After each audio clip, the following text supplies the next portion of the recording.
साथियों, आज भारत का बहुत अधिक हमारा फोकस क्रॉप डाइवर्सिफिकेशन पर है। छोटे किसानों को ज्यादा साधन देने और उनकी इनपुट कॉस्ट घटाने पर है। इसलिए नेचुरल फार्मिंग की तरफ हम तेजी से बढ़ रहे हैं। यहां यूपी में गंगा के किनारे दोनों तरफ 5 किलोमीटर क्षेत्र में नेचुरल फार्मिंग शुरू हो गई है। अब इस वर्ष के बजट में हमने किसानों की मदद के लिए 10,000 बायो इनपुट रिसोर्स सेंटर बनाने की घोषणा की है। ये नेचुरल फार्मिंग को और अधिक प्रोत्साहित करेगा। इसमें भी प्राइवेट एंटरप्रेन्योर्स के लिए इन्वेस्टमेंट की अनेक संभावनाएं हैं। साथियों, भारत में एक और नया अभियान हमारे मिलेट्स को लेकर के शुरू हुआ है। भारत के ये मिलेट्स आमतौर पर लोगों की भाषा में उसको मोटा अनाज कहते हैं और उसकी कई वैरायटीज हैं। विश्व बाजार में उसकी एक पहचान बने, इसके लिए आपने बजट में सुना होगा, हमने इस मिलेट्स को, मोटे अनाज को एक नया नाम दिया है, श्री अन्न। ये श्री अन्न जिसमें न्यूट्रिशन वैल्यू बहुत अधिक है, ये सुपर फूड है। जैसा श्रीफल का माध्यम है, महात्मय है, वैसा ही श्री अन्न का भी महात्मय बनने वाला है। हमारे ये प्रयास है कि भारत का श्री अन्न ग्लोबल न्यूट्रिशन सिक्योरिटी को एड्रेस करे। दुनिया इस वर्ष को इंटरनेशनल ईयर ऑफ मिलेट के रूप में भी मना रही है।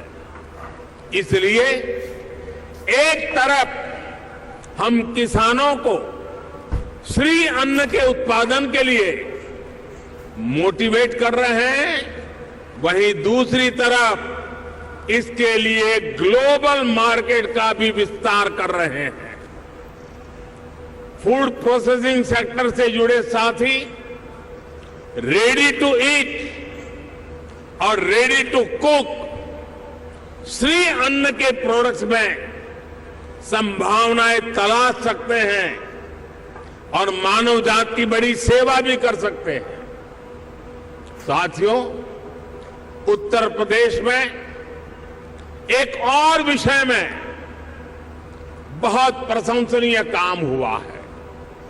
ये काम एजुकेशन और स्किल डेवलपमेंट से जुड़ा है। महायोगी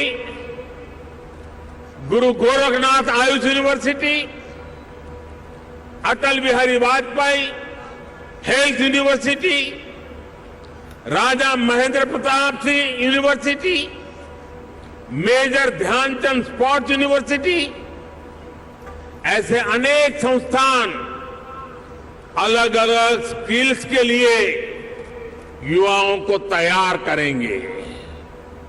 मुझे बताया गया है कि स्किल डेवलपमेंट मिशन के तहत अभी तक यूपी के 16 लाख से अधिक युवाओं को अलग अलग स्किल्स में ट्रेन किया गया है। यूपी सरकार ने पीजीआई लखनऊ, आईआईटी कानपुर में आर्टिफिशियल इंटेलिजेंस से जुड़े कोर्सेज भी शुरू किए हैं। और मैं जब अभी आ रहा था तो शिक्षा का जिनकी जिम्मे होती है, हमारी गवर्नर साहिबान चांसलर के रूप में वो काम देखती हैं, उन्होंने मुझे बताया कि उत्तर प्रदेश के लिए बड़े गर्व की बात है कि नेक एक्रेडिटेशन में इस बार उत्तर प्रदेश की 4 यूनिवर्सिटी ने हिंदुस्तान को अपना लोहा मनवा दिया है। मैं शिक्षा जगत से जुड़े लोगों को और चांसलर मैडम को हृदय से अभिनंदन करता हूं। देश के स्टार्टअप रिवॉल्यूशन में भी यूपी की भूमिका लगातार बढ़ रही है। आने वाले कुछ वर्षों में 100 इंक्यूबेटर्स और 3 state of the art centres को स्थापित करने का लक्ष्य यूपी सरकार ने रखा है। यानी यहां आने वाले इन्वेस्टर्स को टैलेंटेड और स्किल युवाओं का एक बहुत बड़ा पूल भी मिलने जा रहा है। साथियों, एक तरफ डबल इंजन सरकार का इरादा और दूसरी तरफ संभावनाओं से भरा उत्तर प्रदेश, इससे बेहतर पार्टनरशिप हो ही नहीं सकती। ये जो समय है इसको हमें गंवाना नहीं चाहिए। भारत की समृद्धि में दुनिया की समृद्धि निहित है। भारत के उज्जवल भविष्य में दुनिया के उज्जवल भविष्य की गारंटी पड़ी है।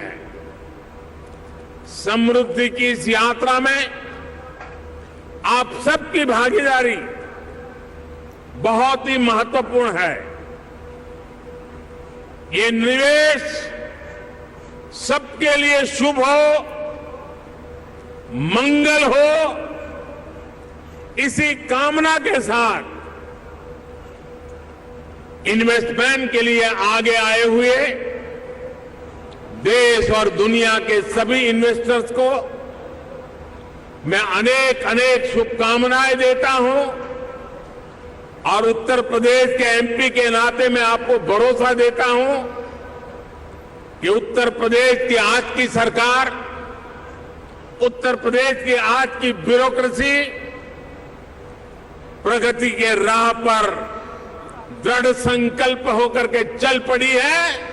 वो आपके सपनों को साकार करने के लिए, आपके संकल्पों को सिद्ध करने के लिए पूरे सामर्थ्य के साथ अग्रदूत बन करके आपके साथ खड़ी है। इसी विश्वास के साथ मैं फिर एक बार देश और दुनिया के इन्वेस्टर्स को हमारे उत्तर प्रदेश की धरती पर निमंत्रण करता हूं, स्वागत करता हूं। बहुत बहुत धन्यवाद।